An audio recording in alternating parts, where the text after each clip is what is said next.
Okay, it's gone 9, so we for the next speaks. I think folks know we started recording. Right, thank you.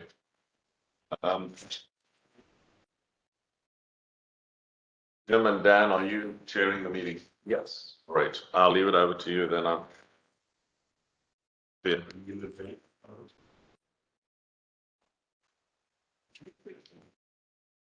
How you doing? Good to see you, man. Doing all right?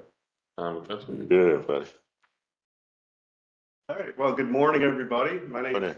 Monticello. I'm the Environmental Division of VDOT in the central office in Richmond. And, appreciate y'all coming. We're here for an interagency consultation group meeting to kick off a regional conformity assessment for the FAMPO FY 24-27 PIP in support of the department's new STIP, as well as their 2050 LRTP.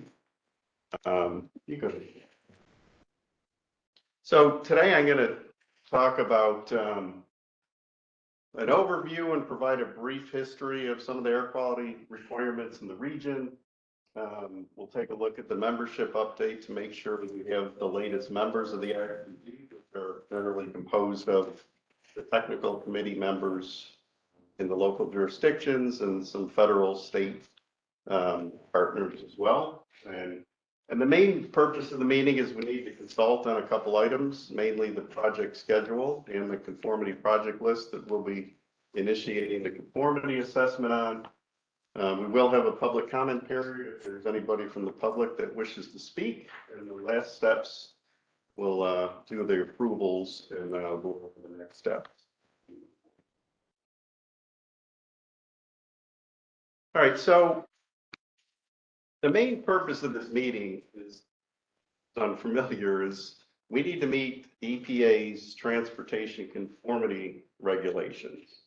And they pertain to areas that have had issues meeting air quality standards over the years. And this Fredericksburg area was previously a non-attainment for an old ozone standard. It was basically the 1997 8-hour ozone standard. And they quickly came back into compliance with the standard. And in like the 2006 timeframe, the Fredericksburg area adopted a maintenance plan that basically outlined how the region would come back into compliance with that standard. And as EPA typically does, they, will review public health, research, and in 2008, they issued a more stringent standard. And at that point in time, the Fredericksburg region was meeting that more stringent 2008 standard. And once EPA got around to implementing the standard in the 2015 timeframe, they revoked the 1997 standard that this region was previously in maintenance with. So at that point in time in 2015, there were no conformity requirements that we had to meet in this region.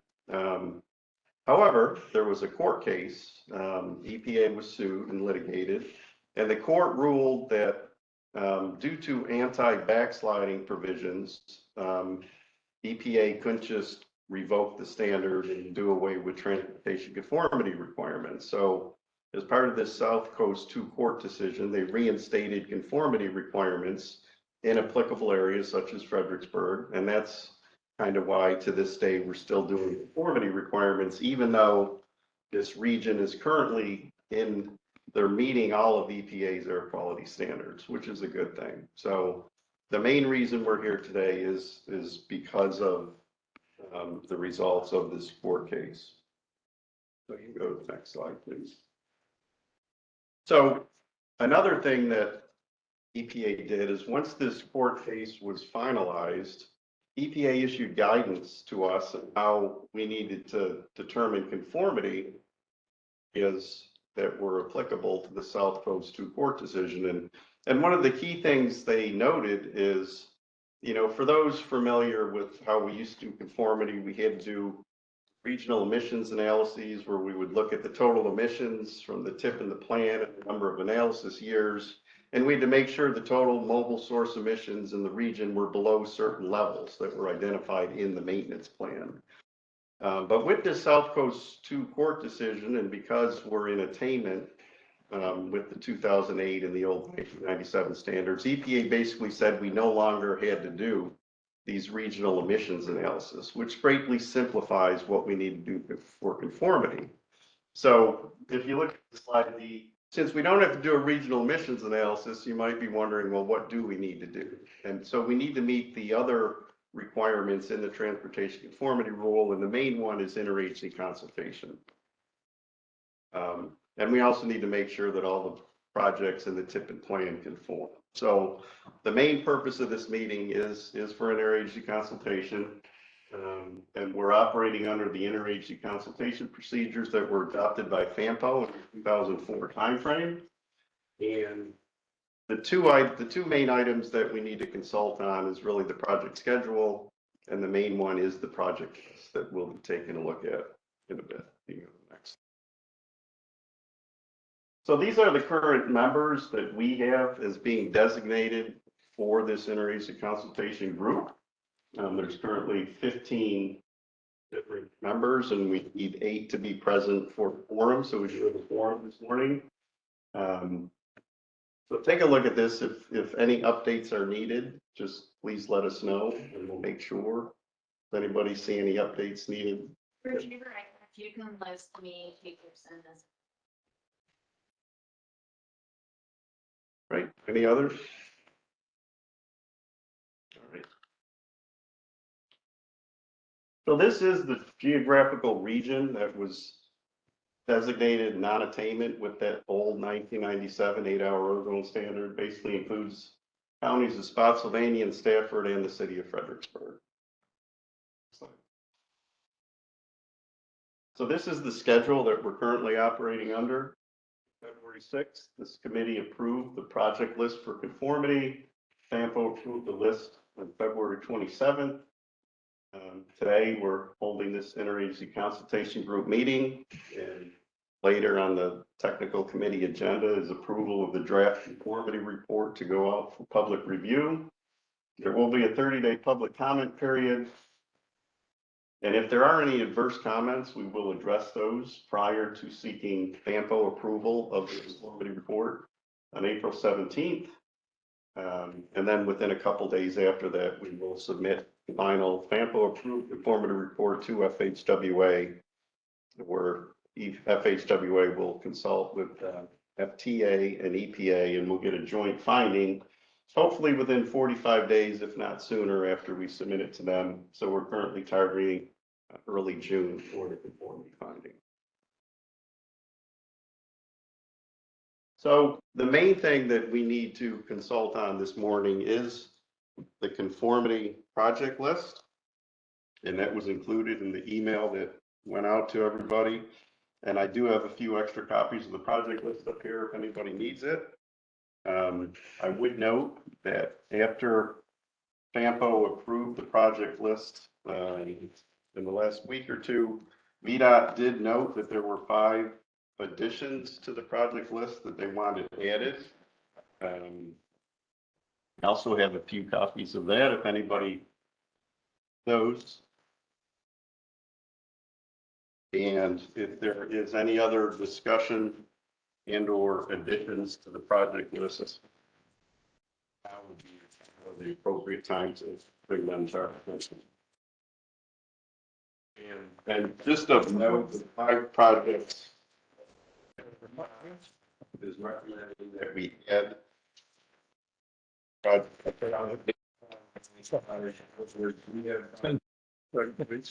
Stafford, there's Route 1 road improvements.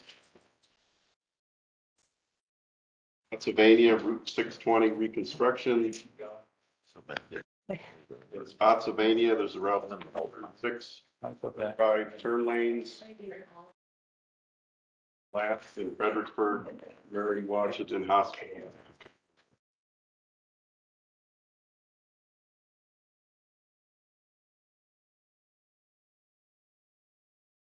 So with that, are there any questions on the projects that VDOT would like to add to the project list, or any other questions on the project list itself? So I had just a general question, like the new kind of candidate smart scale projects that are in like draft recommended scenario. I understand they're like not on this list. When would those likely go into the Phantom tip or sewer? Yeah, once CTV approves the projects, and depending on what those projects are, and again, the main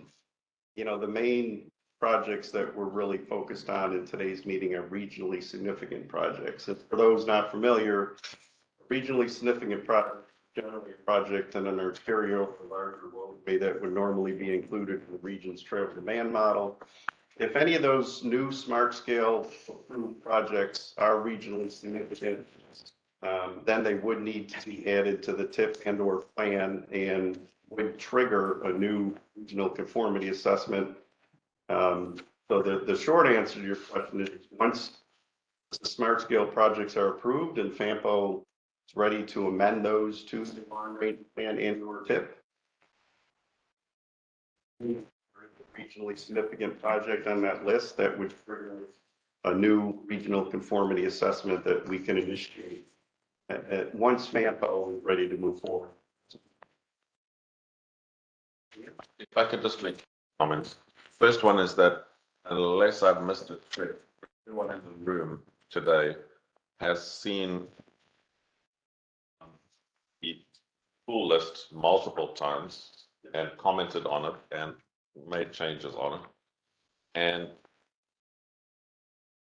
would have seen the 5 additions from VDOT, which went out with the PAC for this meeting. Yes. So I think everybody has seen there's just nothing new or nothing has changed other than what you have in front of you, which you've all seen before, and I'm assuming the 5 new ones you've all read about. So there shouldn't be any kind of new issues going on with the list. In terms of the process, Paul's point is opposite. It is our intention to do amendments to the LRTP by the end of this year. Not in the first half, but certainly in the second half of the year, because a couple of things will have happened. The first thing is the CTP will have approved a set of new projects. Second thing is that we will have by then allocated the new round of CMAC and SDGB money, and there may be some things there that we should really update in the long range plan. Thirdly, the local disability communities and organizations have been at us multiple occasions to say they don't think we have appropriately addressed their needs in the long range plan. And so we're proposing some adjustments to, for example, the goals of transportation planning to include concerns that have been raised by the disabled communities and related matters, which we think should be put in there. The greenways plan for the whole of the GWRC region was also adopted after the LRTP was approved, so there might be some tweaking there of greenways that needs to be added. So there's 4 or 5 things coming, and TAC as well, the TAC funding. 4 or 5 things coming which will have, correct English, shaken out by the 1st of July. And so we do think in the second half of this year, we would like to make adjustments to the LRTP. Whether or not that will trigger conformity a second time will depend on whether any new projects are not included in these lists that go out today. And we have to wait and see whether that is the case, because we don't know today whether that will be the case.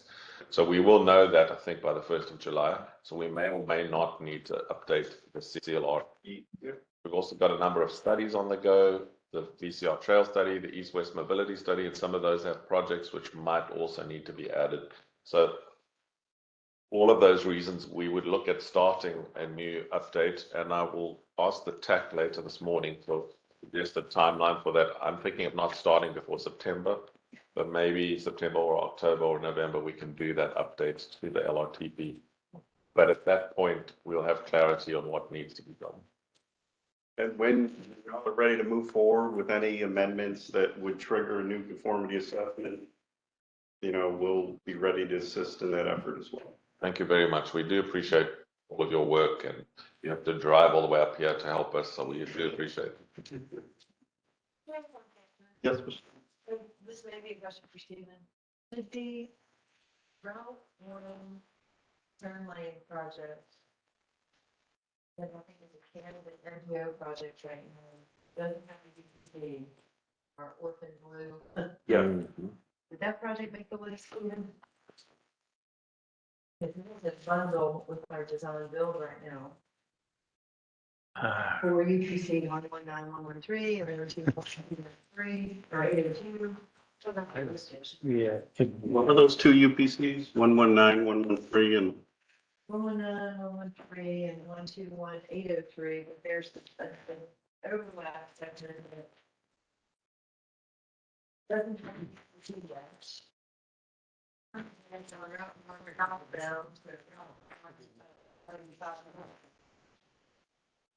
The candidate project right now, right, for MPO funding, Paul?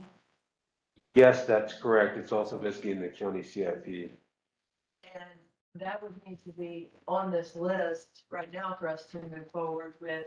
Is that in a Spotsy? design build, Yes. tree release later this year.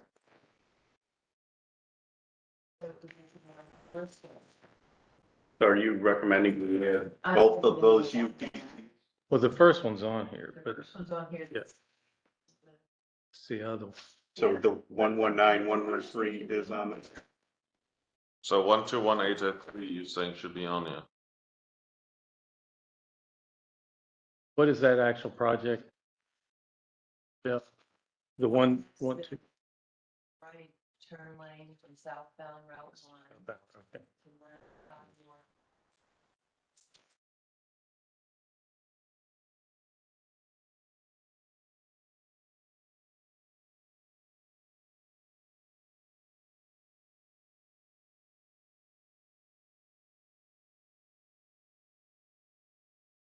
Does not have any.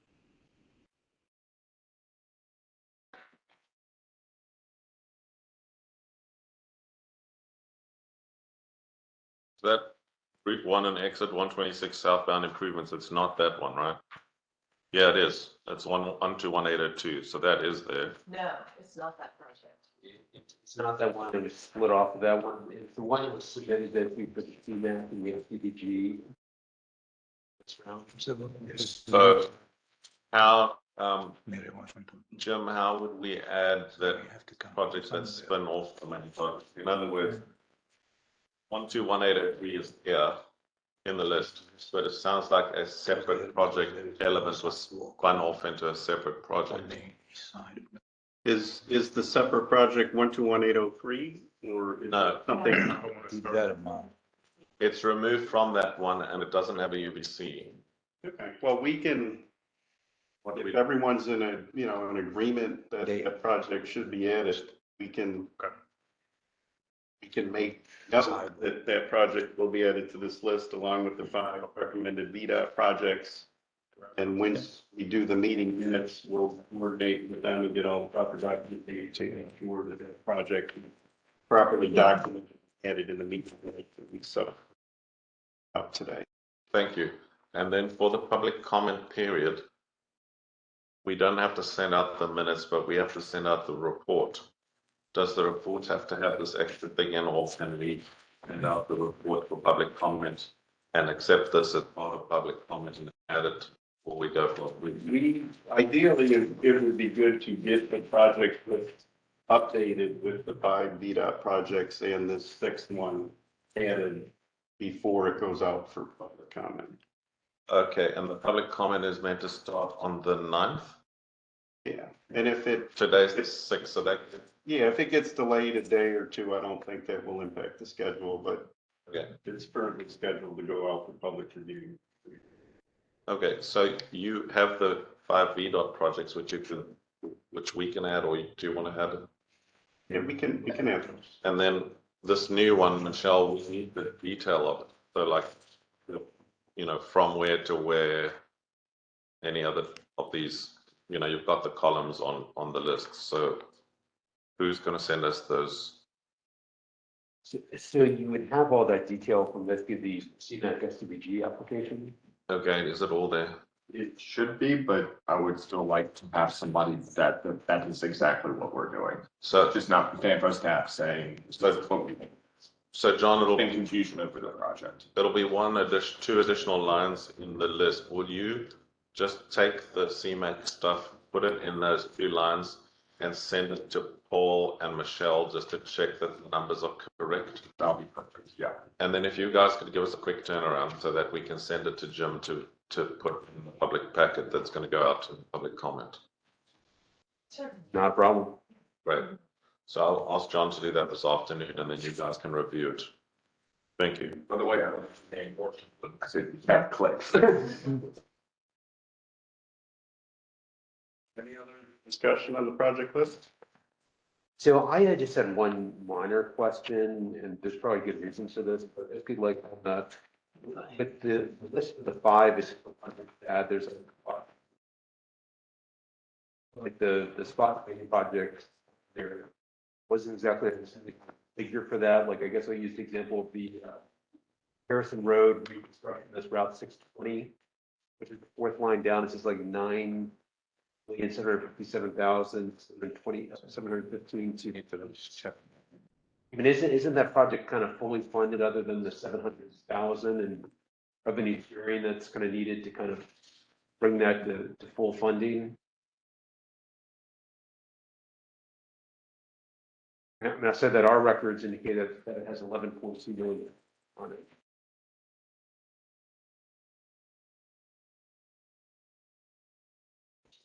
Yeah, that should. It's on basically just the VDOT sheet. It's the fourth one down. So we're saying that the cost to complete is wrong? Well, there might be a good reason for it. I was just trying to understand what it meant. I'd have to go back and look, because that was our review, so. I know on the, Yeah, I'll say basically on the one after that in Spotsylvania, the route. Drive, it's the same thing like that. I think it actually has like 6.5 million on it. So I didn't think it needed more money to complete. But I don't want to delay anything. Trying to ask. No, well, thanks for asking. Yep. I know the Stafford one is just because of a funding deficit. So Dan, assume that VDOT will confirm these numbers in the next sort of 24 hours, right? Sure. Yep.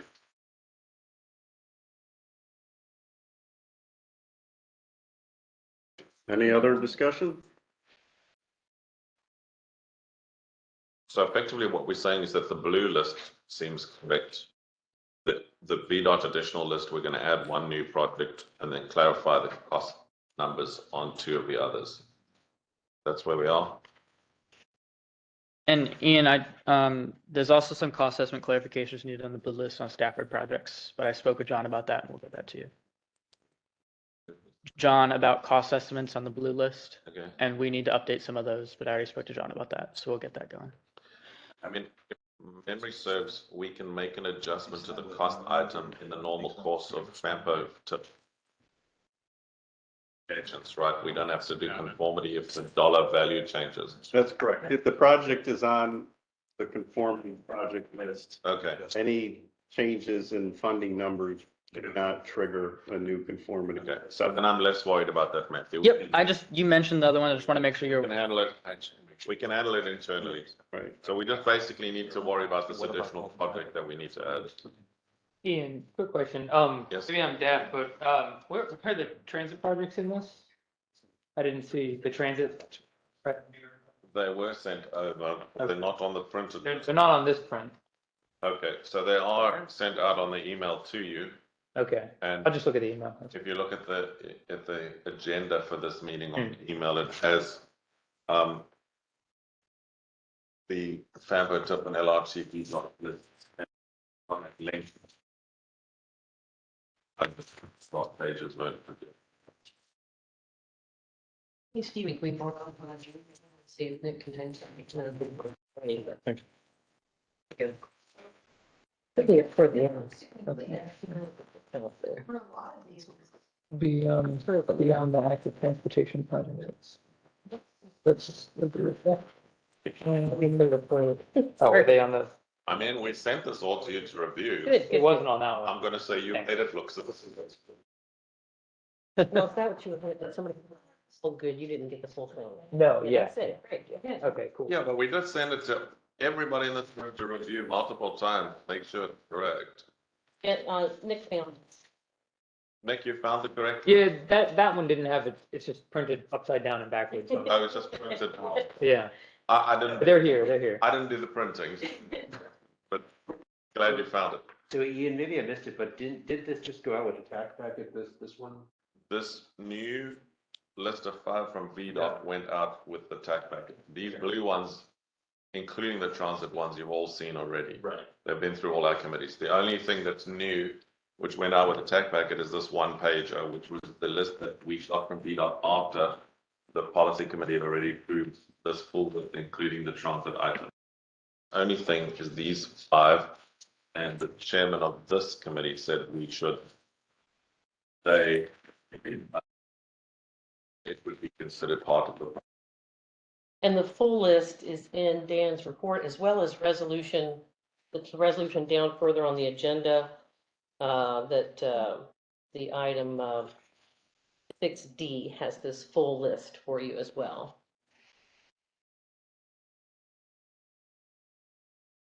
Mr. Chairman, I'm relying on you to continue the meeting.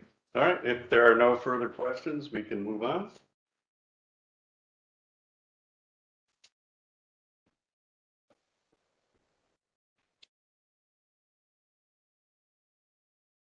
Next is a public comment period. Is there anyone from the public that wishes to speak?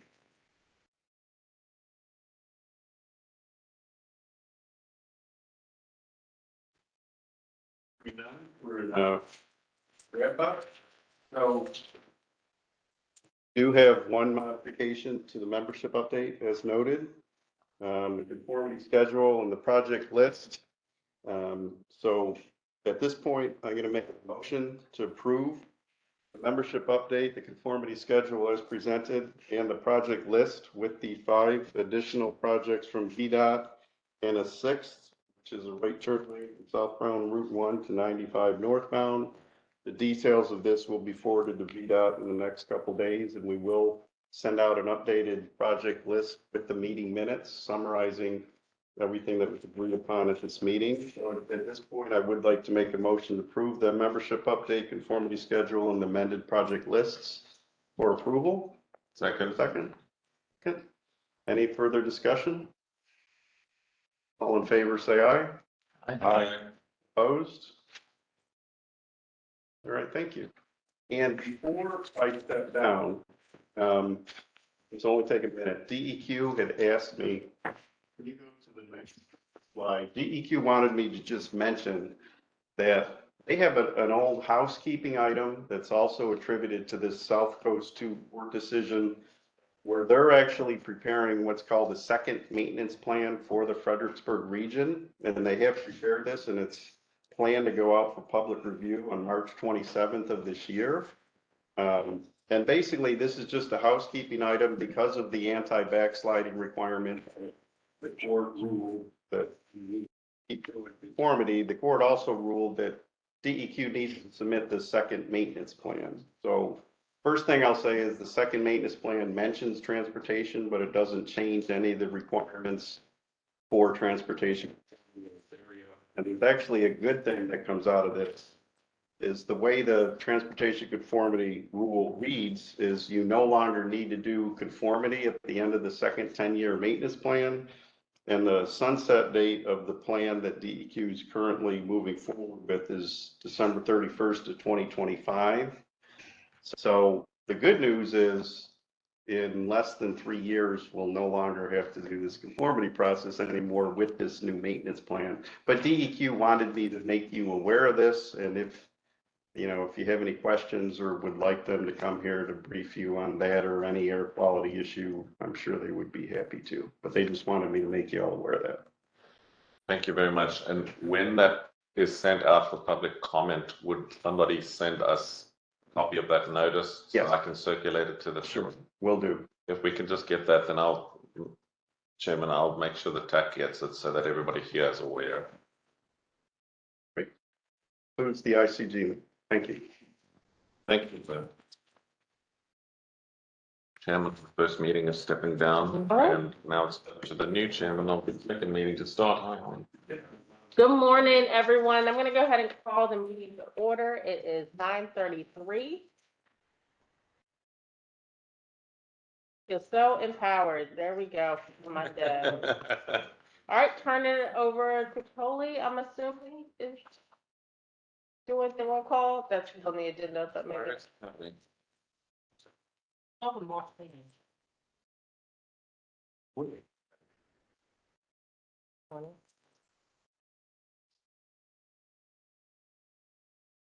So, with Davy Jackson. Here. Here. Here. Brian Council, Here. Adam Derrick. Paul Akbari, Paul Agnello, Here. Ronnie White, Here. Alana Dimbar is online as well. Nick Miner. I'm here about Nick Miner. Kimberly Wilson. Mike Simpson, Mike Pennington, Stephen Miner, Amy Garbarini here, Tom Bushley. Michelle Shropshire here, Stephen Haynes, Here. Susan Gardner, Bob Schneider. Here. Oh, Bob Schneider is online, and Joe Sainsby, I believe, is online as well. Yeah. Chrissy Hoffner, Nick Ruiz, Here. here. Kate Nixon, here. Is there anyone? Any TAC member whose name I did not call? Thank you so much. All right, thank you, appreciate it. All right, so next item number 3, approval of the March 6, 2023 TAC agenda. Does anybody have any changes, edits, amendments? All right, then I'm gonna ask for a motion to approve, please. All right, can I get a second? Second. Thank you. All right, any discussion? All right, all those in favor say aye. Aye. Any opposed? All right, motion carries. The agenda will move forward as printed. All right, I'm turning it over to Mr. Oz for the policy update. Very much, Chair. Connor, if you can just pull up the agenda of the policy committee, please.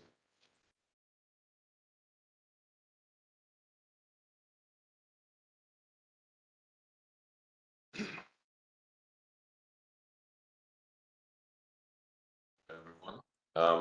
So I keep this brief. PAMPO MOU, we have to every February present it to the policy committee, to the GWRC board. MOU itself requires that. So we've said to both boards, if you have any edits that you want to make or changes, please notify us and we can bring those to the next meeting. It didn't seem like either board was keen to change the MOU, so it's likely it will just stand as is. But this is the time in the year when we ask if once a year there are any edits or changes. The TIP resolution, that's the thing that's in front of you. We took it back because we needed to add the transit projects, which we've now done, and we worked through that this morning. My administrative report, largely, I just talked about the Safe Streets for All grant that we've been awarded and what the kinds of projects are that we think we might be able to get for our region and get funded in our region. The VDOT central office, Stephen Reed and co. are furiously working on the highway safety plan, which will be the first part of the Safe Streets for All action plan, which we're going to design. We now need to appoint a consultant.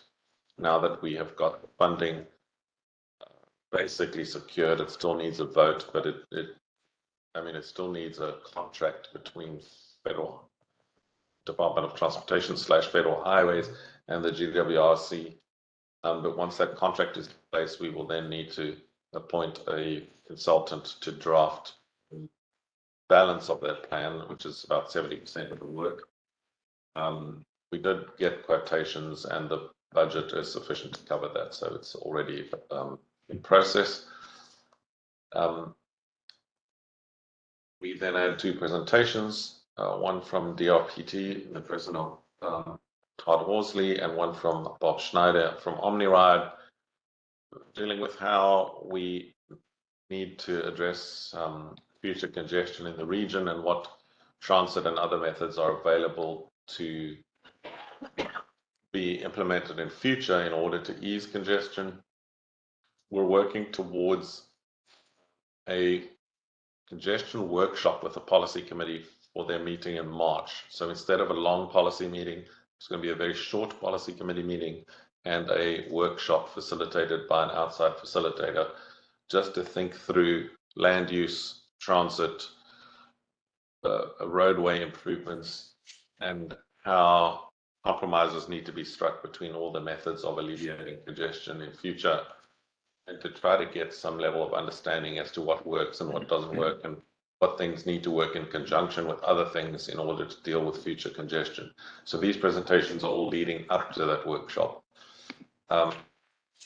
East-West Mobility Phase 2 roadways report was adopted with 1 amendment, and the amendment was just to put in a sentence which says that the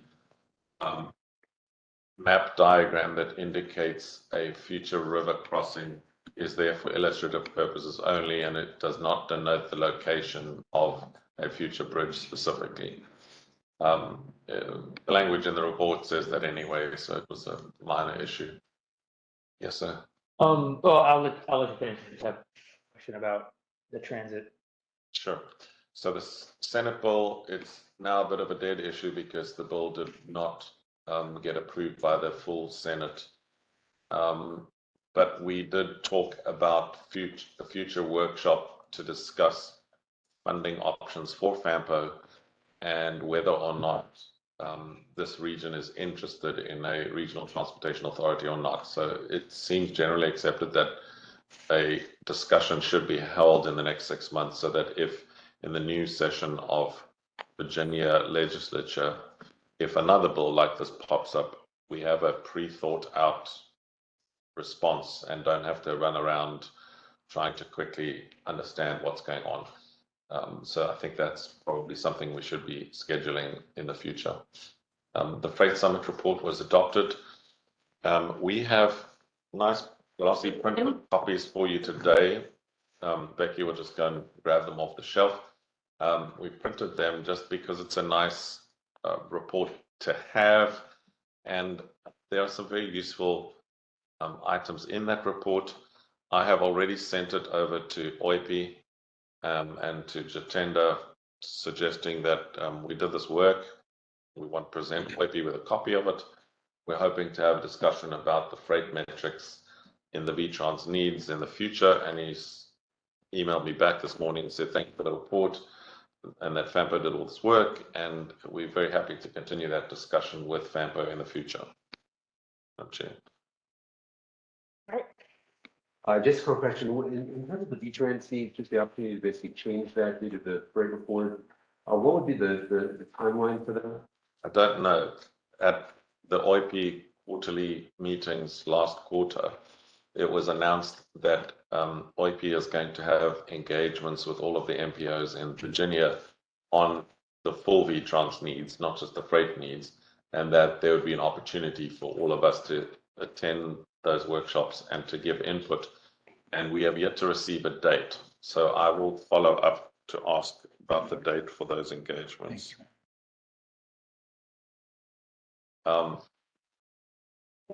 Making a note for myself, the CMAC SDGB draft scores, we ended up not covering this in the policy committee because the meeting went on too long, and the chairman asked us to remove these 2 items, F and G. So F and G were not discussed.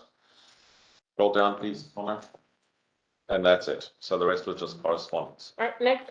Yeah, I would just say in the future, if the policy board can hear presentations on transit options in the region to address the congestion issue, that you include us, or at least ask us to be included, because as part of the phase 1 of the system plans market analysis, we did look at a lot of intra-regional origin destination options, VRE service, and while, you know, admittedly, there's not a lot that we can do even with a more robust service plan. I think there's some synergies in creating kind of an express, you know, transit service across the region in a north-south way. So just, you know, want to be involved in those discussions, you know, as much as the Omni-Ride folks are or friends. So. I'll absolutely pass your comment on. We had the Virginia Passenger Rail Authority in the January meeting, and we had OmniRide and DRPT in February meeting. The March meeting, there's going to be a workshop on this issue. And as you know, VRE is not a voting member of the policy committee, but we do invite you to attend. There is also public comment during that meeting, so you'll be free to make comments just from the public. But I'll pass on your comment to the policy committee that you'd like to be invited maybe to make a presentation, or Just if they feel it's necessary. What I'm trying to do is get the policy board to think about VRE as a transit system and not just a one-trick phone. You know, as we're looking at system plan service alternatives, we're looking at things that to the folks, you know, around the table, they might not immediately see us as the solution, but in 20 or maybe even 10 years, we might be for certain transportation issues. So I absolutely agree with you. Both Fred and yourselves, I was not asked to formally invite to make a presentation, and I was specifically tasked with, please make sure these people come and do a presentation. So I got this instruction. Like, I wanted to get you all in front of them, but the three that they wanted were those three. Yeah. So I did what I was asked, but I'll pass on your comment. thank you. All right, Paul. Yeah, Ian, just in terms of the policy committee, like, presentations from transit. There's not an expectation that there will be any presentations this month. It's a discussion workshop. So the Scudderwag from the firm in Northern Virginia anyway are coming to facilitate a discussion workshop with trying to get the policy members and alternates to think through trade-offs, right? So the ideas of the workshop is to now say, well, transit is one tool you can use for congestion. Land use is another tool, depending on how you use it. Developing a grid of roads is another tool. Widening roads is another tool. Which of these things are going to work, and how do they link together? So the idea is that an outside facilitator is not directly involved. We'll talk about theory and how that would apply in a region like ours to ease congestion. That's what the March meeting is about. And yes, please do watch online or come in person and attend the meeting if you want to. As you know, all of our meetings are open, and I think it could be an interesting discussion. One of those where we're rolling the dice. We don't know what the outcome is going to be, right? I have no idea what the committee is going to decide in the meeting, but I'm trying to facilitate the discussion. And the main purpose is to not blunder along fighting over money and individual projects, but to take an overall view and say, hang on, strategically, what should this region be doing? And I don't know the answer. We have to have the workshop and then think about that and give further input. And I'm hoping that we can then bring back our vision document, which we started working on, to then include whatever the outcomes are of this workshop, to say, well, that's what our vision is. And I'm hoping after that, we can then talk about the future funding and whether or not we need an RTA and whether or not we can get more build and raise and infra grants or whatever the case is. Great. Any other questions for Ian on the presentation? All right, we're going on to item number 5, public comment. Comments and questions from members of the public are welcome at this time. Staff will also read comments submitted by the public prior to the meeting. Were there any comments that were submitted in writing prior to the meeting? All right, are there any members of the public that are here today that wish to speak? All right, if that is not the case, there's no one interested in speaking, I'll go ahead and close the public comment period. All right, next item is item number 6.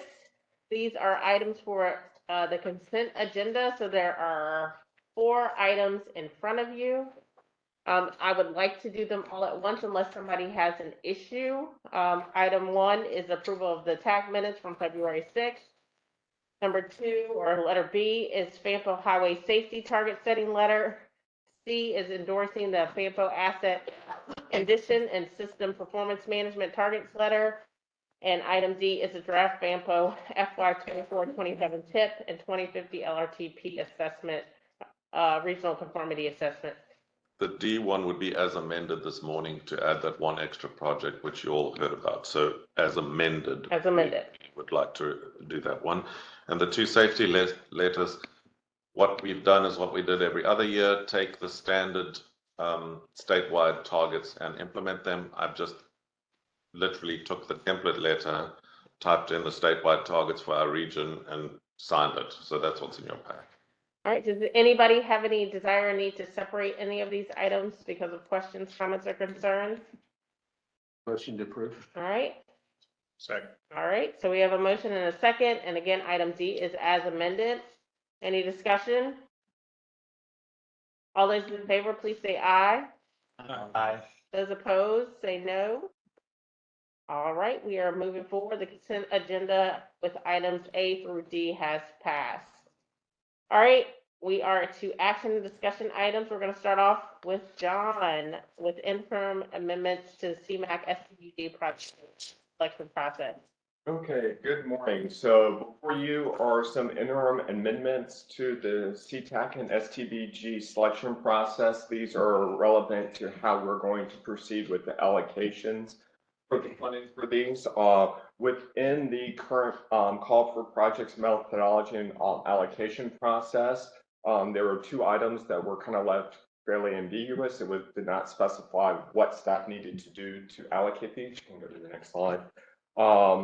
And as a result, through our subcommittee process, we kind of tasked the subcommittee with defining a few of these. So within the allocation process, it said that existing projects can go up to 10% cost, can request up to 10% for cost overruns. They didn't specify what is that 10% of, nor if there was any other qualifiers. And the tax subcommittee proposed that the 10% will be based on 10% of the allocated CMAC STBG funding, or up to $100,000, whichever is greater, without triggering the TAC or PC re-review of the project.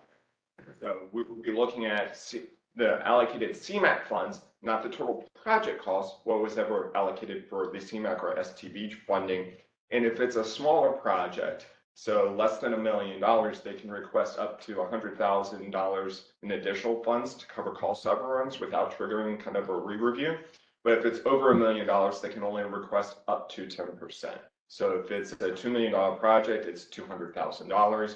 But if it's a $75,000 project, the 10% rule would say only, $7,500. We're saying they can request more than that to cover that. That was item number one.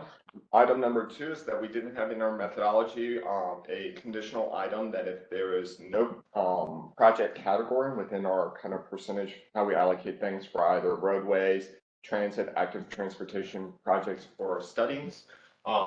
If there is no eligible applicant, what do we do with that funding? So for right now, the interim recommendation is that for the fiscal years 28 and 29, these funds are going to be parked for 1 year. And we're going to open up another application process for this particular funds. In this case, it'll be for STBG active transportation funds, so only staff would be eligible for those funds. So they'll have another call for projects coming up that we would be able to basically open up a call for projects and let them apply. For future years, what we've decided, or what the TAC has decided, subcommittee has decided that for future rounds of projects, if there's no eligible projects in that category, that percentage allocation that would go to either roadways, transit, active transportation, or studies would be redistributed into other funding pots. So if there is no roadway projects for whatever year, that 60% would be put into all the other categories for an eligible project. So we'll just push that and redistribute the funding percentage on that. So those were the two tax subcommittee's interim adjustments to the allocation process. I think we are asking for a recommendation from the TAC to approve those. All right, Paul. We're okay with number two, but we have some questions on number one. So with number one, like But this is applying this to basically existing projects that have a cost overrun. I'll say if a project doesn't have a cost overrun, it just was never fully funded, what happens? So that would actually go back to the kind of the other subset of the methodology. So in the current methodology says, if there's an existing project that has a requested amount that's unfunded, the current method says go backfill and fund that to completion up to the limits of the CMAQ STBG put in process, which is like, X amount of percentage or a certain amount over time. So that's not in, like, when we looked at it, it looked more murky than that. Wasn't clear to us that it was saying basically fully fund project that just has a little bit of funding to the full amount, and just with ample level of funding, it doesn't seem like Pampla's in a position to be fully funding projects. And basically using that logic, like we could have a project that has like 250,000 in CMAQ. It's a $20 million project. Then come back the next time and say, Stanford fully funded this. Well, it depends on what was requested in the application, but. And Yeah, you're right. What was requested in the application. We don't fully fund additional requests in that way.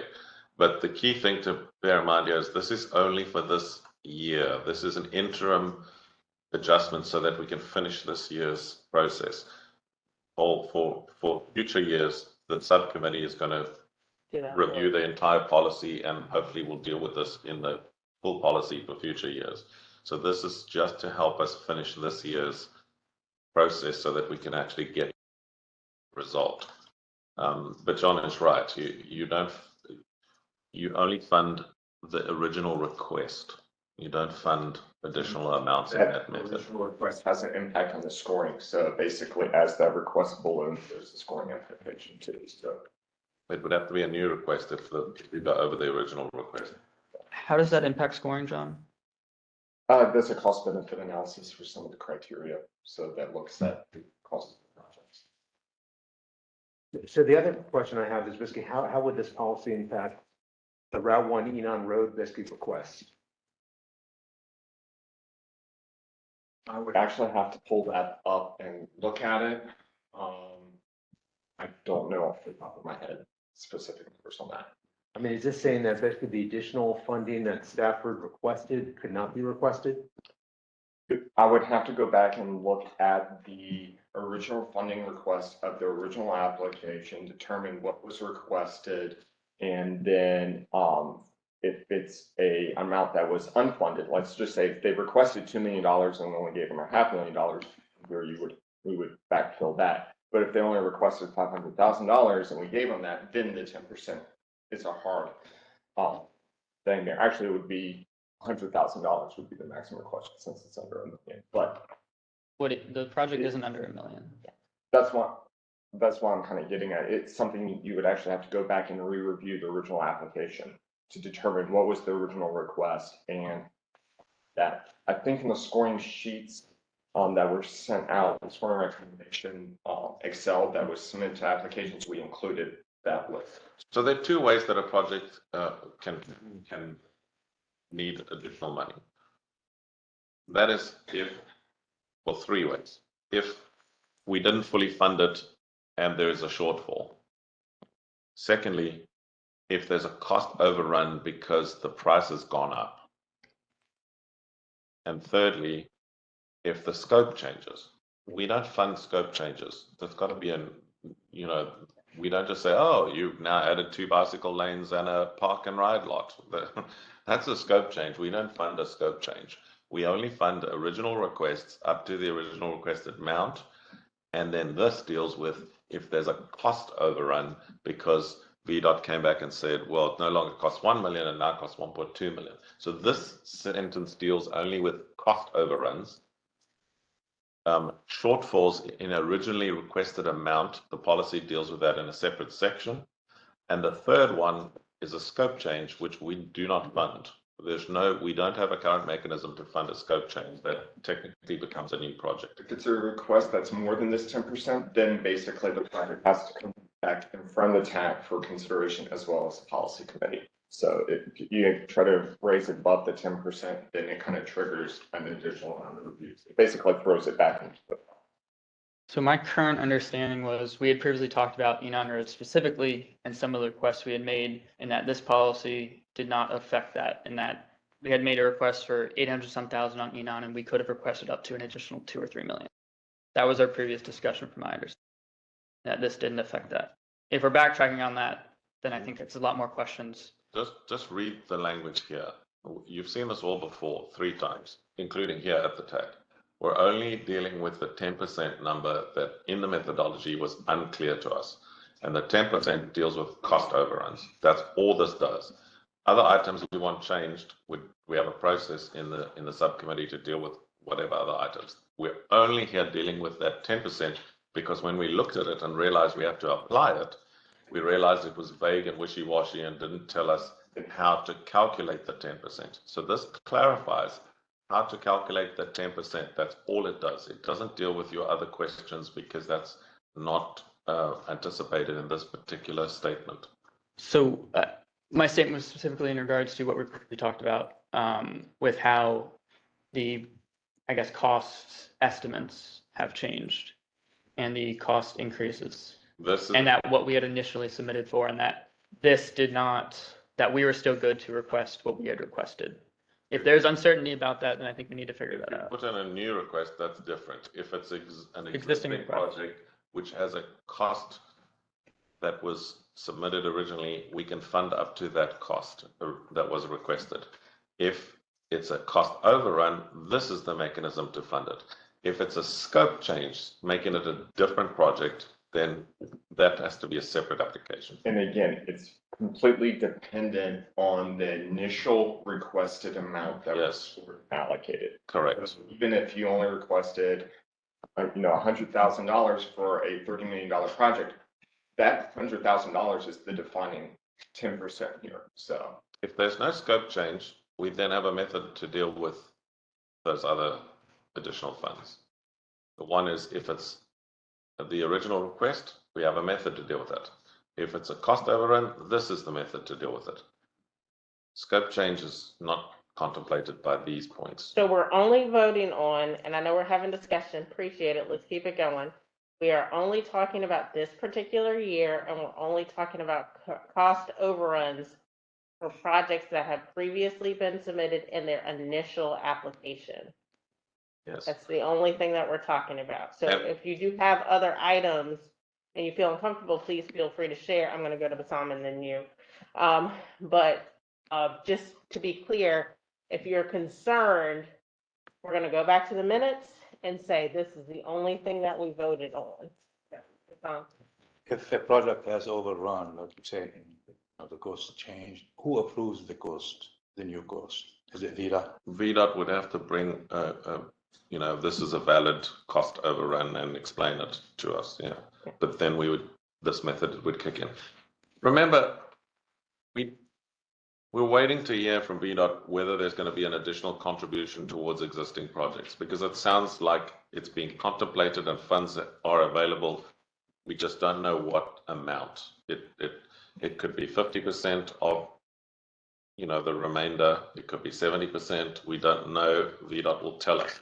But in the event that it's not 100%, yes, we would use this rule to fund that last remaining balance.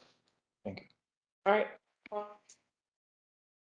So I guess our concerns, we're not really sure kind of what this means. Like at the TAC last month, there was kind of like a matrix showing kind of what the impact of this would be. I'm not sure if that's still the latest, but do we have that today just to show kind of what the allocations would be if the TAC approved this? So the only thing we can do now, because we haven't re-prepared all of that, is I can ask Connor to go back to the previous TAC agenda, pull that item up, and we can display that spreadsheet again if that's what you're asking. We have not run the new numbers because VDOT has not given us a new updated list of cost estimates. So we only have what we had when we started the TAC meeting last month. There are no new cost estimates available to us. And we also don't know, I think we went through this in the subcommittee, we also don't know how much of the existing projects VDOT will be able to secure additional funding for, but it seems like there will be some.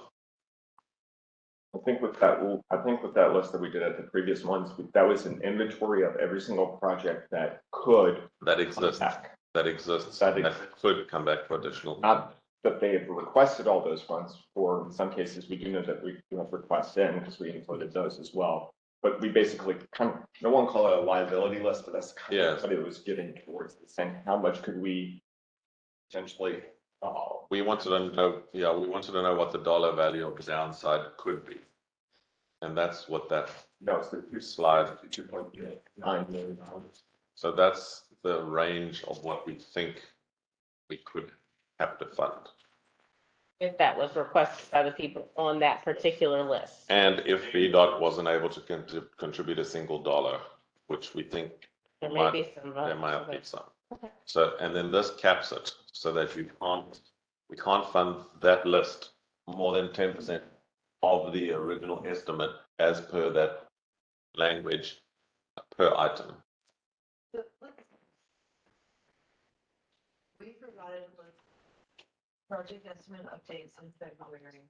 That's the latest information we have on all of our projects. We still are going to determine with VDOT about those are based on mostly inflationary tax projects. There are a handful of projects that have other cost overruns that most localities should be aware of. Projects that have increases for other reasons, whether it was legacy projects that has gone on a long time, project that has had scope changes, working on other things, or it's been another reason, just we had this well defined when the project was developed. Or they drilled a hole and found clay and now it's costing.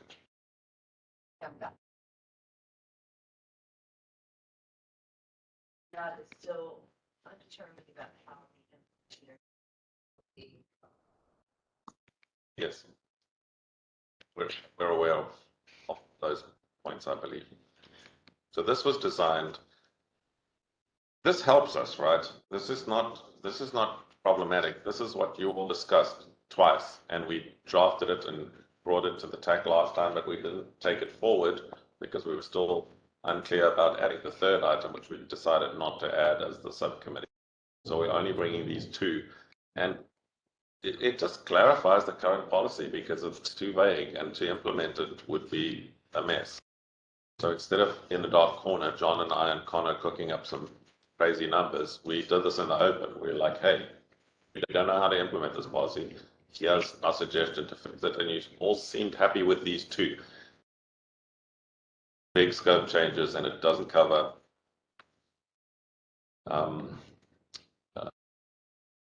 Additional funding requests. This just covers existing requests because the 10% rule was unclear, and then parking that amount for staff. That's all this does. All right. Go ahead. And anything over 10% would have to go to policy. Yes, we can still get the money, but the policy committee then has to weigh in because we can't just say, yes, you can have 20%, 30%. Even the 10% would be 30. Anyway, it's just not Correct, but the point is that we don't recommend more than 10%. The policy committee would have to decide this is a project we believe in, and we're going to give it more than 10%. All right, Matthew. Could we have on the CMAQ STBG spreadsheet, maybe a column added for what the initial funding request was? Sure. All right. All the projects. Okay, so we can do that, Paul. So just a question, like in looking at the existing methodology, it doesn't seem like this addresses just the issue with kind of known funding requests. And in the methodology, it seemed like if there was additional kind of near-term funding, that was going to be split by basically the amount for the highway versus the transit versus the bike head. Are we accounting for that and what we're proposing to do right now? Can you ask your question again? So basically with like the 3 million or however much kind of near-term funding is available, I mean, it seemed like looking at the existing methodology, that's supposed to be split between the highway percentage, the transit percentage, and the active transportation percentage. for that funding type. So for CNEC, for instance, it's 65% highway, basically it's, I think, 20% active transportation, 15% transit. Are we accounting for that So that's, in what we're proposing? that's a different question. Well, these two things are very specific. They only address two specific things. I think this comes before that distribution step, if I'm remembering the methodology correct in the application process. That before we allocate based on the percentages, we address cost overruns, backfill any unfunded previously selected projects that food applied whatever was in their application, and then we go on to the percentage distribution for new projects. So I guess the concern I would have with that, if you have, let's say, like a bike project, has a little bit of funding on it, it needs like $2 million. Basically, you could say, well, that's before kind of this. That's eligible because of his request to get $2 million. It would still like, there's still a cap, like a percentage allocation cap that's quite also still going on behind the scenes. I would have to look.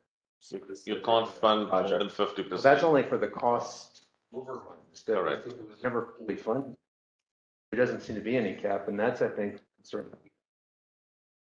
So that's an important point. It's just not on this agenda. Yeah, it's not, we're not dealing with any of those items. We're only dealing with the cost overrun. We had this discussion at the subcommittee Yeah. about all of this, and that's back and forth on it, and did not recommend an additional step. So I need to get these steps approved because those two items are not clear in the methodology. If you want to add additional ones, I mean, that's what the subcommittee is for, to try to talk out those additional items. Yeah, so we're only addressing these issues. So to fully fund a project, to add additional costs to the project, all that other stuff, if it's not in the methodology, we're not going to move forward with it, or if it's not clear. This just allows us to deal with cost overruns. That's it. Nothing else. We won't touch anything else. Nobody else can be mad. So does anybody have any questions on approving these items? I know there may be more questions and we can deal with those in the subcommittee, but does anybody have any questions on these particular items? Paul?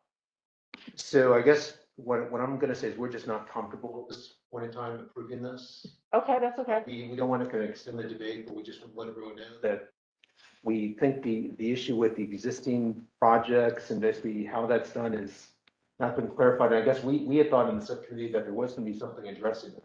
We had that discussion and we put it to you that please tell us which way to do it. And you didn't come up with a proposal, nor did anyone else. So we agreed to just leave it. Well, what we thought is this was being applied to the existing projects, not just the ones with the cost overruns. No, this is always, the wording has always been there. We saw it at the last TAC. It says cost overrun there, right, in plain. Madam Chair, are you seeking a motion for approval? Does anybody have any? Yes, is the answer to the question. If So- people don't feel comfortable, we can go So moved. through the vote. But yes, okay. So we have a motion to approve items 1 and 2. And I'll second. Second from Nick. Any more discussion? All right, all those in favor say aye. Aye. All right, those opposed? Yes. No. Okay, so we've got 1, 2, 3, and 4. Do you need a roll call? We do. Becky, do you have the list? Carly, let me just get that. I don't know.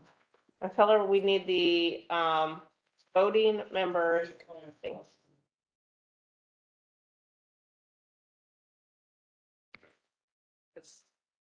Can you please leave that list with Becky if you go out? Amy Jackson, Aye. Solomon, Matthew Lane, No. No. Paul Agnello, No. No. Rodney White, No.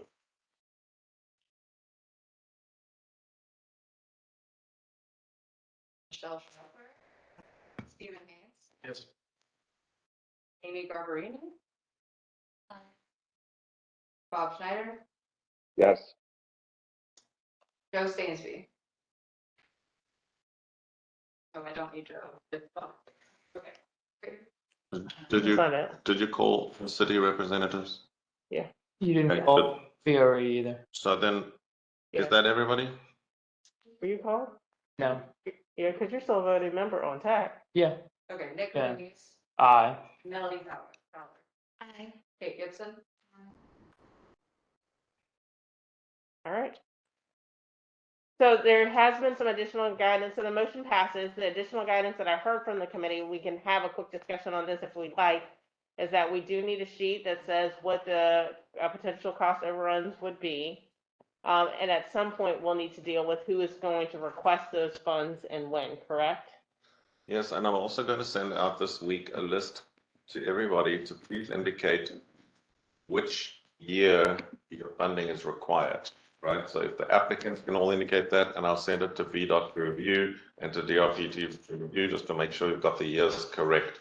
Because before we make any funding allocations, we need to know which year the money is required, because you might find that we can shift the money from year A to year B in order to fund another project, right? So we will try to work on that matrix. Get an email from me to say, please indicate, here are the list of projects old, here are the list of projects new. Please indicate the years in which these projects will be moving forward. And we need to have that information, so I'll send that out. My third suggestion is to Paul's point. Yeah, we need to address the committee issue. Paul's point is a valid one. It's just that no one's come up with a proposal how best to deal with it. So I suggest we refer that to the very next subcommittee and we discuss it again. And hopefully somebody will come up with a proposal as to how we deal with that second point, which is how we fund existing projects, which there's no agreement on. We did try at the subcommittee, but there was no particular agreement on how to deal with it. And this deal only for 1 year, right? The subcommittee is looking for a permanent amendment to the project. These two items we need to clarify, because we will not be able to make funding allocations based on the new methodology, because these two items are unclear to us. We don't know how to implement them without this advice, and this is what this does. It gives us the advice as to how to deal with it. I mean, we'll obviously bring you a mock-up once we know how much money VDOT is going to give us. We'll bring you a mock-up to show you what the implications are, but we can't even do that now because we don't know how much money we're going to have. There's so many moving parts. This is a really difficult job to do because there are so many moving parts, and each moving part affects the other moving part, which affects so many variables that it's messy and it's hard to do every year. That's why this is the only time Paul and I have had an argument is over this damn thing, because it's hard to do, and you change one little thing, it throws out 4 other things, and but we're just trying to we're going to run out of time, right? We spent how many months on trying to get scores done, and we have now finally got to the end of the time that we can spend redoing the scores, because we need to now make some decisions so that we can start allocations. Yeah, and just for this group, as soon as you get the spreadsheet from FAMPO staff, please respond to them if you need the money. Because at this point, if you don't have a cost overrun, or you wouldn't spend the money anyway because you don't need it, that just allows them to make decisions about how much money is in the pot. So then if we're saying there's additional funding this year on the current project, or that we're trying to figure out what that cap should be for everything else, let's deal with that in this next committee meeting. I'm not trying to push away that topic because I think it's extremely important. Because people do have particular projects that you want to move forward with, but identify those projects so that we can actually address those in our next meeting, because we do have to come up with a solution for those, because that's what our leadership is going to ask us to do. So. Great. All right. Next. Just scoring. We did send out to the applicants a pack during this week, giving further detail of how the scoring is done and identifying one problem which we discovered, which I'm sure John will do. Yep. I'll walk you through those who are here for the TAC subcommittee meeting. Kind of seeing this project again because you got a nice early preview the last time. So just give you a quick rundown of what we've done thus far on the history.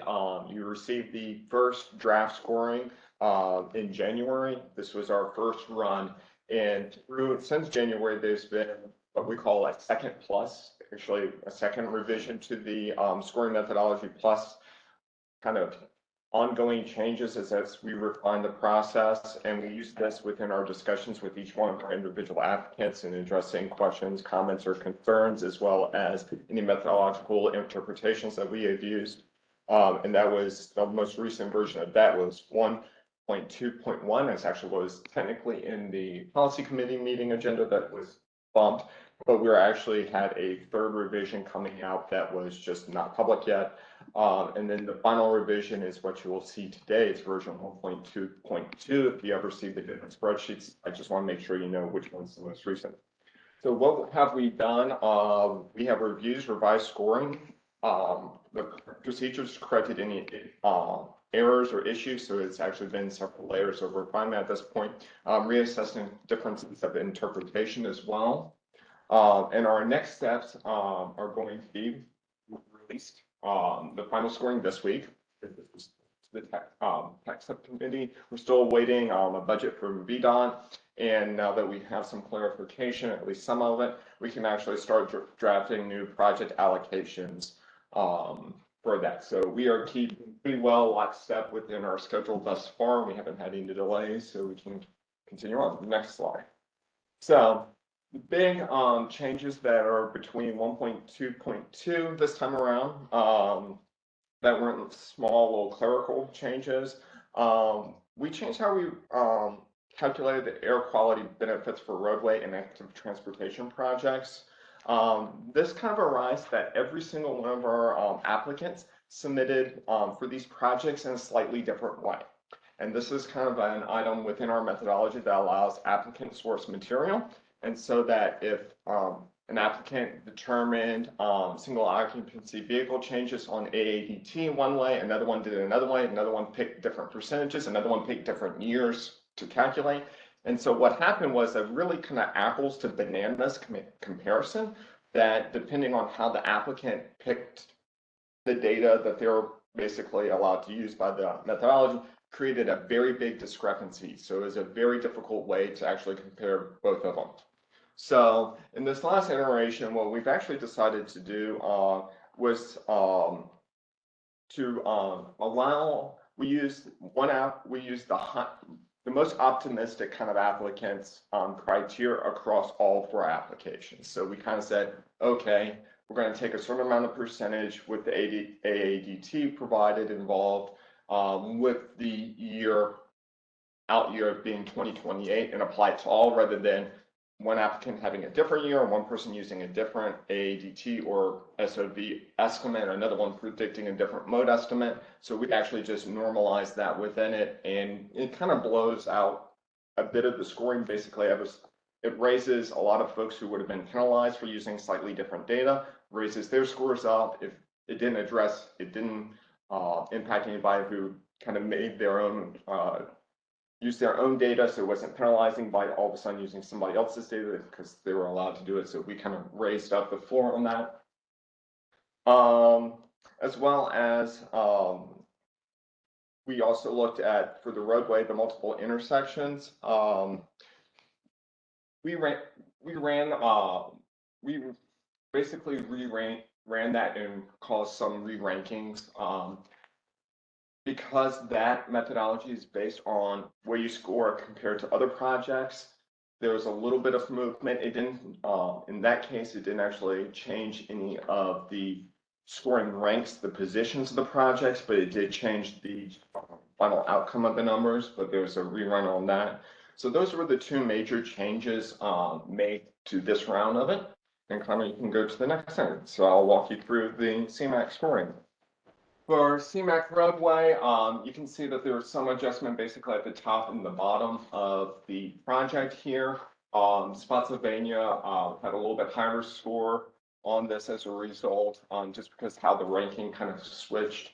But between version 1.2.1, the 5 here maintained their same kind of respective place in the scoring criteria, just created a little bit more separation on this one. So Lake Hill is kind of italicized out. It was selected for potential funding for Smart Scale Round 5. Again, that's subject to further approval in this smart scale process, but we went ahead and graded out. The other kind of criteria or issue with this potentially was that Lane Hill would have probably been ineligible for CMAQ funding for moving forward for this because it resulting in a negative air quality benefit. So next slide. For CMAQ transit scoring, this was slowly coming out, but it might not have been clear in previous rounds. But the Stafford Transit Hub failed to get support, a supporting document of resolution from Stafford County, so the project was nixed from consideration. And so that the next three projects, replacement vehicles, new vehicles, and the Route 217 bus would be the next three projects behind it. There were no changes to the overall scoring between this round and previous rounds of scoring. Next slide. CMAQ active. So this is probably the category that had the most changes and improvements from previous rounds. So Bankside Trail here was recently selected for potential funding here as well. So that's also subject to confirmation by the Commonwealth Transportation Board. But in this case, we saw a little bit of movement happening with Gateway Boulevard as the next highest ranking projects. With the change to the mode shift and the reduces NOx scoring here, you had the US 17 Stafford sidewalks become the, I guess, third or second, depending on where you want to consider Bankside Trail in the scoring methodology, as well as we saw an uplift from projects for Spotsylvania County that used a very conservative mode shift for its NOx reduction. So raising that score bumped that up, and you had the VCR Trail Bridge and the STED kind of moved down the rankings as well. So that would be the CMAQ active scores. Next slide, please. For STBG roadway, there really was no major changes between the previous rounds. Exit 126 and South Point scored very well here. US 1 in Lane Hill again was selected for potential smart scale funding, so it's italicized out. And then you have I-95 two-way left turn lane projects and a couple other intersection projects kind of rounding it up. We saw a much bigger separation in the scoring criteria in this one. Next one, we have STBG. There are only two submitted projects. They're basically transportation amenities and replacement vehicles, and they're the only two provided. This is actually, I think, $78,000, so it's a relatively small funding requested for that one. Next project. And finally, we have scoring. Basically, everybody kind of scores well here. It's actually very easy to get points, so expect high scores. And really the separation here was mostly within leverage funding and the V-Trans needs. That was really the only two places you could really score different funding options. So, and there is quietly also included because it's in the methodology that FAMPO can request studies at any time. We're just making apparent and aware that there is going to be that request coming so that folks are aware that that's in process along with the open call for projects. But FAMPO does not score its own projects because we're the only people in the methodologies that's allowed to score projects. There will be a conflict of interest there. So next slide. In the STBG active category, this is the category that did not have any eligible projects. Stafford later pulled the project from consideration because it was outside the TMA, but staff went ahead and scored it just to make sure that, say, okay, if a project is there any methodological challenges with kind of the scoring and whatnot, so we can further do additional revisions to the methodology so that we would know how things were kind of panning out.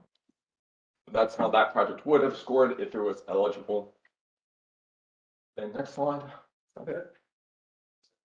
I haven't inside. Oh, I must have hidden it. So, are there any questions? Can you go back to the timeline? Because, yes.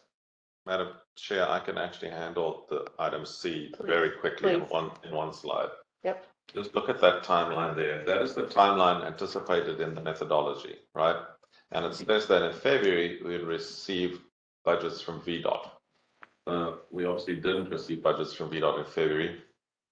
We have not received budgets from VDOT so far in March. We're only a few days into March, but we haven't yet. So presentation of final scores we're prepared to do, but we can't do draft allocations. And it looks to me like we're not going to be able to do draft allocations in March, because even if we were to get them money, say next week, as you know, it's complicated and we have to fiddle with it for weeks to get the right amount of money on the right project in the right year. And it's not something we can do in 2 days. The actual funding allocation is very complex and difficult. So if we do not get the allocated CMAC and SCG amounts for FY29, we are going to start running into trouble getting the policy committee to approve the allocations in May. And we need the allocations approved in May so that in June, the CTB can approve them. So while in terms of the scoring, we've taken the full time available, we are going to be on a very tight schedule in terms of doing the funding up allocations. I've spoken to Michelle and she is indicating that the worst case scenario would be that we would have to assume flat funding for FY29, work up the allocations, and then when we get the actual FY29 allocations, go back and do an amendment, which would then change the amounts allocated after the event. I really hope we don't have to do that. But if you look at that timeline, it's starting to get tight. You know that the policy committee does not like to be presented with these allocations and then have to vote for them on the same day. They want time to think about. They want time to consult their TAC members. They want time to whatever. So I'm just warning. Little light is warning, not on the scoring. The light is warning on the funding allocations, because we may struggle to fill this timeline now because of not getting the allocations yet from VDOT. So I've covered item C, and you can go back to item B. Sorry, I was just making it quick for you. It's just a warning. But All right. Anything else for me? No. All right. Questions for John? If you go back to the river crossing, and can you give me some idea of how that project isn't being competitively scored, and yet it's requiring funding? How do we deal with that?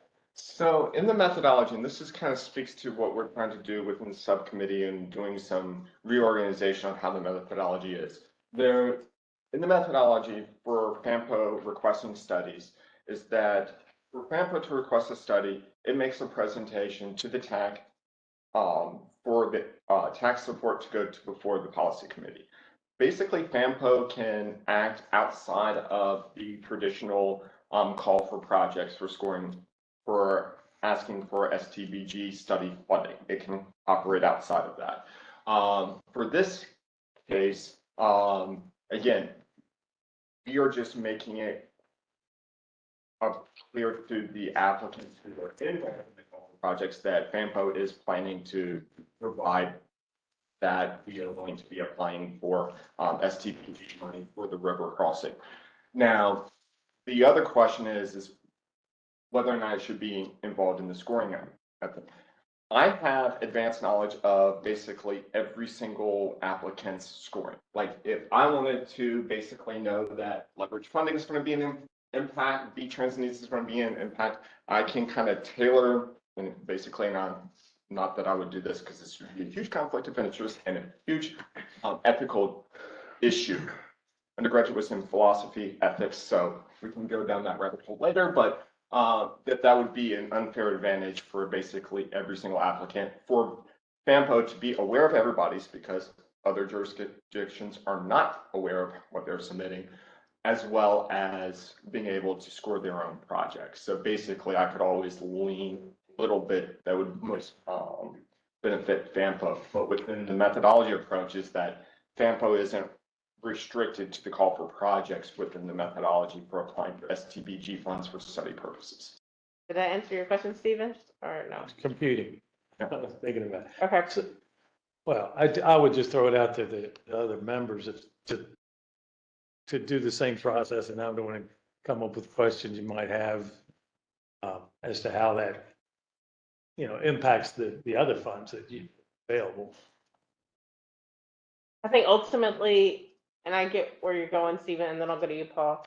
I get where you're going, but if FAMPO or this committee actually did not like their project, it probably would not get funded because the FAMPO committee will just say no.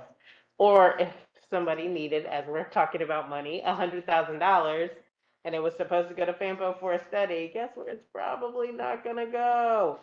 So again, that's not probably the best way to do it. But that was the only way that when we had those initial discussions, we could figure that out. Paul? So I want to make 2 points, just going to Stephen's point. So it's point number one, that historically federal highway is required basically that all projects be scored or rated. So if this does go forward, I would think at some point it does have to be scored or rated regardless of who's submitting it. Second point is a Spotsylvania point. We opposed GWC or FAMPO staff being able to submit projects for studies in this process, and we continue to not be comfortable with this. And I'll say just kind of like this kind of proposal coming forward, like who made the request for this? Me. So it was the FAMPO staff. The point is that this river crossing thing that we've been asked to research by 2 of the jurisdictions, which we discussed with the policy committee, we can't do as staff engineering and we can't do a NEPA study. So if the policy committee wants to take this further, which is their decision, we will have to do NEPA and engineering work, which will require hiring a consultant, which will cost money. So we can't do it. So it has to become a project. The methodology which you all drafted in committee last year specifies that we should submit projects for funding only for studies. We can't submit anything else. We can only submit for studies. And the methodology in 3 places mentions that we should submit a proposal or request to the TAC. The reason I'm doing this now, because the methodology doesn't even say I have to do it during the call for projects. It says anytime during the year. That's what you all agreed to at the subcommittee last year and at the TAC last year. But because we don't do funding every month of the year, I submitted it to John in November, was it? A request to include this project when he had the call for projects, simply because we don't have funding popping out in September or July or whatever. We only have certain amounts of funding that come to us as a group. Remember, before my time also, the ability of FAMPO to get, I don't know if it was 100,000 or 150,000 off the top of allocations was removed. It only returns again in FY 20, is it 27, I think? So the money that FAMPO used to get of CMAC and FTGB no longer exists. We give this up. So the compromise was that in the methodology, we should submit only for studies a request that the TAC needed to consider the request. Policy committee then needed to decide whether or not to fund it. If you want it scored, I mean, I can easily instruct John to go and score it. But we just feel that it's a conflict of interest for FAMPO to score our own projects. We would prefer somebody else to score. Especially if we Does not let everybody else. It does not look good for FAMPO to score its own studies projects. Bad look. Procedural question about that. Just to ask this question, it's in your methodology that says the TAC should take action to endorse the staff recommendation. Did as happening on this, did the TAC endorse the recommendation? We haven't got there yet. We're still at the point of working on the score. So would require the TAC to decide when we are going to recommend to the policy committee funding for the TAC to then decide whether to recommend it or not. So not there yet. So FHWA would require that a study be scored and ranked alongside other non-study projects, right? So there would be no opportunity for us to qualitatively as a group say, yes, in principle, we all agree we should study this. And that just becomes, I mean, when we take a vote on it at the TAC level and it becomes a consensus of the group versus having to put you in the conflict of interest.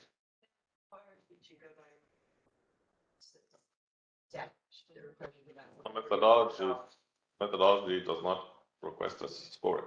Remember, we've been through this once before and none of you said anything, right? You all sat here and we did the East-West study using the methodology And we followed that process, and the funding was approved, and the policy committee voted on it, and we started the study, and we hired VHB to do the study, right? So it's not like we haven't Yes. done this before. That process was using this existing methodology, right? And you all sat here, first of all, approved the methodology.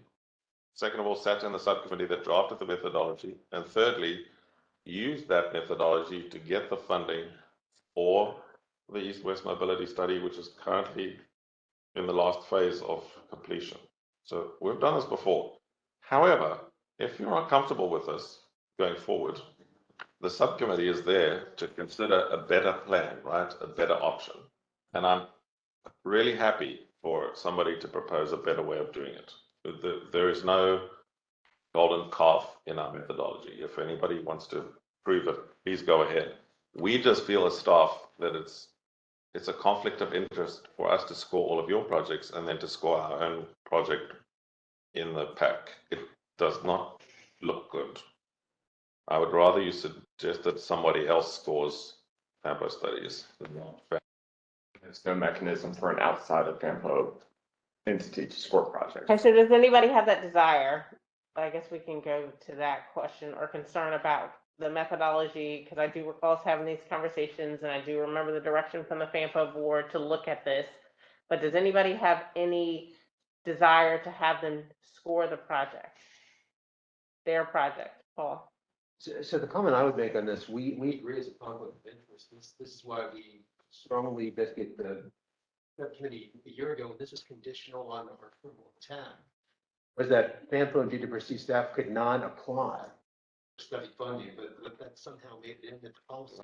You approved that in the subcommittee. You approved that policy. We did not at the TAC. We did not at the subcommittee. And then that was changed. If we look at the minutes, that was supposed to be changed. It was not. Now, I guess what I would say basically with this case, like with the study, we would be more comfortable if one of the localities was, if the city submitted it, that would be much better. Okay, well, the way around that then is The to city go. did, I think this actually came from Stafford. So Stafford and the city both sent us a letter requesting us to start the work, Stafford. right? We can go back to them and say, hey, we've done the first research, which we're presenting. If you want this to go on, can you submit another letter? That's fine. Just the timeline is going to be difficult because we're going to next month have to get into starting funding allocation. We won't approve it next month. It'll take another while, but because of the timeline, I emailed John, who was collecting applications during the window period, to say you need to include this project because when we get to 6 months from now, we have to make the allocations. It needs to be in the system. But if you want another letter from Stafford or the city to say, please do this, sure. But it is a regional staff level project. It's not a project that comes from only one locality. So policy committee already requested me to do the work. So we're doing the work on this phase, which doesn't cost because we're doing it just as a staff level effort. All right, so this is my recommendation, and we can take it or leave it. But if there is a desire to express, I don't think we need to formally vote. We can. If you want to check the minutes to make sure that it's not in there, we can absolutely do that. And then Ian can provide that information to FAMPO and say there was no TAC recommendation. We could potentially vote on it now if we wanted to as a TAC to say, hey, we don't agree or we do agree. However, I think you may know how the votes are since the city manager already signed for us, and I think it's the same for Stafford County. So it is up to us if we want to make a recommendation to move it forward or not.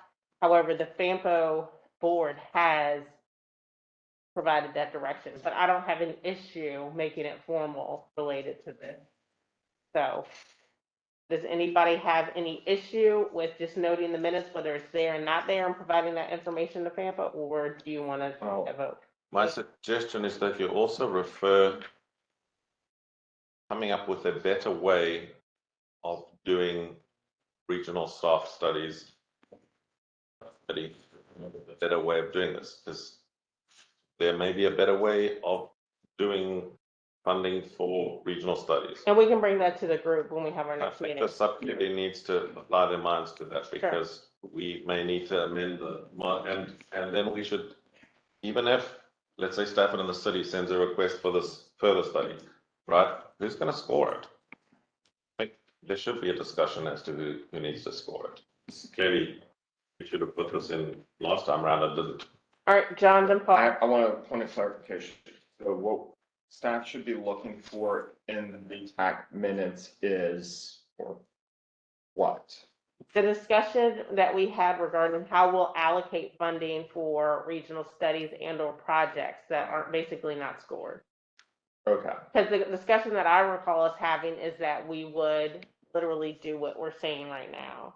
And what I hear Paul saying is that that was never voted on. So the wording that's currently in the methodology was voted on. It was Okay. approved. So Vanpo is an eligible applicant as well as an eligible recipient. So if it's in the methodology and we approve the methodology, it's there. So it's not a discussion. The methodology is just silent on that sentence of scoring, which we did not do for the East-West study because there's nothing in the methodology that tells us to do that. And to John's point, morally, we just think And it it's doesn't have to be in, inappropriate. it doesn't have to be in the methodology for scoring. It's whether we just approve this process. So, yes, so please by all means suggest a better way, Paul. but not now. We can do it in the subcommittee where there's time to think through how to Yep. do it. So just to clarify, and I don't want to rehash kind of what happened years ago, but basically at the TAC, Mhm. and basically we made the recommendation to the policy committee. There were certain things in there that the TAC agreed needed to be changed. Mhm. One of the things that Spotsylvania said basically was that Vanpo GWC staff should not be submitting applications for people seeing that or STBG. Mhm. That somehow made it into the methodology at the policy committee. Vanpo voted against it. Sorry, not Vanpo, Spotsylvania voted against it. And then one of the main reasons we did was because of that issue. Mhm. So that continues to be a concern for us going forward. And I think I don't disagree with anything that you're saying. I'm just saying if we're gonna talk about process and policy, it's what was approved by FAMPO and what was approved by TAC. So if Spotsylvania disagreed with it and the policy still, stood, then we still have to go with the policy. Now, we do have to do what Ian is saying and what you're saying is we still have to go back and fix it. But we can't not move forward if the policy was approved, if the process was approved. Even if one locality or 3 localities said no, it would depend on what was actually approved, even if we said go back. Because what probably is not there is that we will not move forward if you don't do this. If that's not in there, then there's no remedy for us because, and I say us, I mean this group, to pull a section out. It just means that we said we would address it. I honestly think that the TAC should formally request the TAC subcommittee to actually come up with a better proposal for next time. Okay. I do think that we need to have that. And I'm looking at readouts to suggest better alternatives too, if you have any. Not right now. Not right now, when we're going to meet in a couple of weeks and we're going to sit down and have a couple of hours to talk about this. And I'm hoping you would. So we'll add this to the agenda for the subcommittee Correct. to address how we fund or if we fund Regional studies. Okay. I just, Ian used the phrase off the top. I think that's where you start. That's what used to That's happen. what I'm used Yeah, to. is that a thing? That's what used to happen before my time, but by the time I'd come, that had been, you all before me voted to remove that funding. Now there is zero funding for FAMPA to do any studies, right? There's none.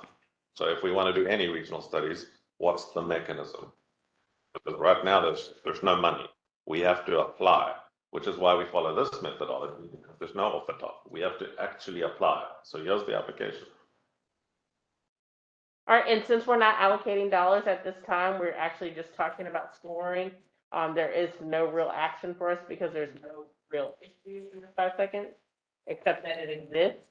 So we'll bring this to the subcommittee and have them review, and we'll hopefully get to a recommendation for TAC to get to the policy committee. But do remind your folks, because I know we all go back after these meetings to talk to our folks, if you don't like this study, tell them to vote no. That would just be my suggestion, and I know that sounds a little, but I do remember that robust conversation with Stafford folks and the city folks about y'all need to do this. And it was it was interesting. Yes, anybody else? Yeah, you can watch the recording, just in case anybody thinks I'm lying. It's there. So anyway. Any other comments on that? Okay, all right, correspondence, we have an item from TCT, with the Celebrate community. That is in your packet for your review. If anybody has any comments on that, please say so at this time. All right. And they've been to a few meetings. Staff reports? I have two, Madam Chair. Yep. We had a discussion with VDOT, with Stephen and Co. about the metropolitan planning area. You remember, after the census, we have to review our metropolitan planning area and decide if amendments are to occur. VDOT suggested that I also contact the TPB because we have a common boundary with them, and there potentially could be boundary changes after every census. So I have contacted the TPB. They are doing their own internal review. They will give us feedback. Currently, they don't expect there to be any boundary changes between the TPB MPA and the FAMPO MPA. So they're not expecting any, but they will notify us if there are any. But we're required by federal law to review it and to work with, it specifies the Department of Transportation in the state. So there's the Department of Transportation. We have contacted them and have started a discussion. I'm fairly confident that there is no need to change the MPA. If anybody feels differently, please do say something, because I will then need to continue our discussions with VDOT to explore that. But in view of the fact that the gap between Northern Stafford and Southern Stafford is not closed, and the urban area has not now spread into surrounding counties specifically, I don't believe that there is a need for a change, because our MPA was determined previous to me to include the 3 jurisdictions in their entirety and not just the urban areas. So that means that all of Stafford, all of Spotsylvania, and all of the city of Fredericksburg is the MPA. It means I don't think we need to change it. But if there's anybody who feels that, please let me know so that I can deal with any suggestions or recommendations. Secondly, we discussed this in the previous meeting, but it was technically a separate meeting. So I'm just reporting here that we are looking at making adjustments to the LRTP in the second half of this year. My suggested timeline is somewhere around September, October. Does everybody think that's okay? Not asking for any formal decision, just like, does anybody see any problem with that? Is that just project level, changing the projects or updating the projects? Those 4 things I mentioned. So the disability community feels that we haven't treated them well, and that the LRTP should include some of their issues. We want to add that. There's going to be projects that are possibly needing to be included that are going to be funded by SmartScale, that are going to be funded by CMAP and STGB, and that might be funded in TAP. So any of those projects might require us to make an adjustment to either the LRTP or the CLRP. And then we have studies on the go. So if any jurisdiction wishes to add a project from any one of our studies, or any one of your studies, because you also have studies on the go, that would be the opportunity for you to add those projects to the LRTP, so that we make sure that in the future we're ready to deal with those. Because as you know, when you get funding, you have to put it in the LRTP, also the TIP. So that would be the opportunity to do that. So we don't do it all the time. We try and heap these things up so we can do it all in one go. So I think that timeframe sounds good. One question though, basically, just with additional monies that can be SmartScale or other sources, would those kind of be factored into this process in terms of just adding additional projects? You just give them the fiscal constraint? CLRP? Yes. Yeah, so the fiscal constraint needs to include all anticipated funding, And if it's actual funding, then of course it has to be included because Right. it's already been funded. So that would need to be added. I look to my colleagues in VDOT, in the various departments of VDOT, in terms of fiscal constraint. Do we need to get updated figures when we update the CLRP? I'm assuming that is the case. Yes. In other words, you can't just update the projects, you'll update the latest figures of anticipated future funding. Yeah. So there may be a difference in the anticipated future funding as well. Right. Because it's a good thing, but the region has done well, especially with Smart Start last couple rounds. The funding we get is up here, but CLP was very fiscally conservative, the funding level is there. Yeah. You want to have a situation where we're adding kind of smart scale projects that have been selected. And we have to take out kind of future projects that are not fiscally funded yet. Don't get too excited because I'm worried we also used a moderate anticipated inflation rate.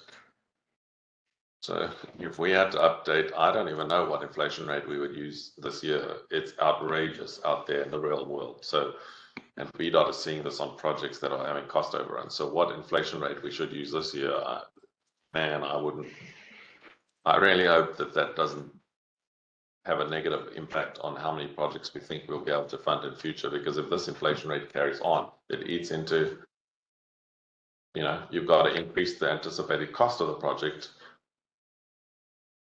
You may not end up with any more than you currently have, and in fact, potentially even less, because you've got to factor in an inflation rate for the year in which you believe the project's going to be constructed. That's another problem. So I don't want to get into it early this year because there's going to be some work on the finances there that is going to be needed. We may even have to get a consultant to review our inflation figures. That's a difficult thing to do, to know what future inflation is going to be. I don't know how you do that in the current environment. That may cost us. Item 10 is member reports. Do any members have anything to report out specifically related to their cost estimates or any new projects that VDOT is not aware of? And VDOT, do you have anything for us that you have not already emailed us and made us cry real tears about for projects? Yes, we've all had that inflation discussion with VDOT. If y'all don't want your money, the city will take it. All right. Can I just make a point? So this time around, we don't have publicly digestible new projects to share, but around this time next year, there will likely be a change to our CIP project and work that we're doing. So if there's an appropriate time early in 2023 to, or we're in 24, to add new projects, have to work with y'all to do that. So. Well, we will have an opportunity in September, October, if we follow that timeline to update. No, not update. Correct word. Your American English. Say update, you mean rewrite the whole thing.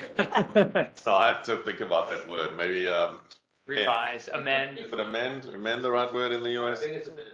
Amend. We will amend the LRTP in October. So That might still be premature. Okay. So we might have to be in another process, early 20. So just making you aware of that. Anybody have any other items? We did give FAMPO staff like 4 action items, so I do want everybody to know that I take those items seriously, and I'm sure FAMPO staff does too, so that we can get some of these issues ironed out sooner than later. But feel free to email Ian with all of your hate mail and John in the interim. Oh. Yeah, we want our money. We just want our money. But we love you. All right, can I get a motion to adjourn? All right. Second, Bassam. All right, all those in favor say aye. Aye. If you say no, we're leaving anyway. All right, y'all have a wonderful day. Thank you. January. Those of you who are staying, we have a 5-minute break. No, I was saying for the, We do have sanctions and things. Oh, okay. January, I think it was either December of 2020 or January 20. I looked, I saw a few. I did it.